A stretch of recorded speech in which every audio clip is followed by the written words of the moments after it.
A service blueprint is a summary of how a service works.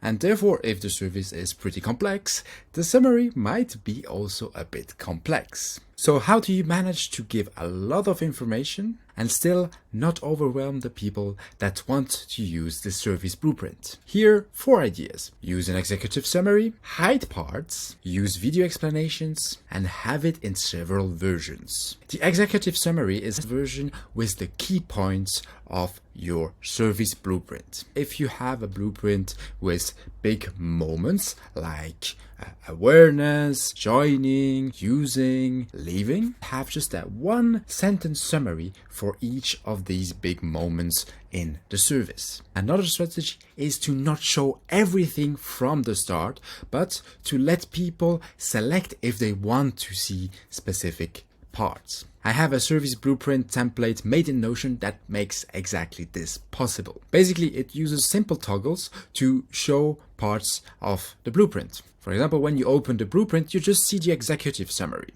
And then you have to click to see all the front stage elements. And if you are curious about the behind the scenes, then you can click to see all the backstage stuff. By doing so, when people open the service blueprint, they are not overwhelmed by information, but they can pick and choose what they are interested in. Reading another document can feel like a lot of work, especially for today's knowledge workers who have to go through a lot of written content. For many people, it's much easier to start looking at a video than to decide to read a long document. That's why a video walkthrough of your service blueprint can be something pretty smart. Record yourself and your webcam while you go through the big elements in your service blueprint. The nerd in me always has a little tool to recommend. You can, for example, use tools like Loom or Tella or even Descript to make this in a much quicker way.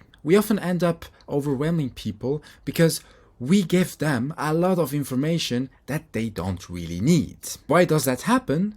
It's because we have one service blueprint for all the types of people that have to interact with it. So it can be smart to have one blueprint that exists in several levels of complexity. For example, one service blueprint which is very detailed. This one could be used by the customer experience team. And then you might have one which is pretty summarized, and that's a service blueprint that you will give to people who are rather at the C level. Like your boss, who doesn't need all the tiny details but needs to understand the bigger picture.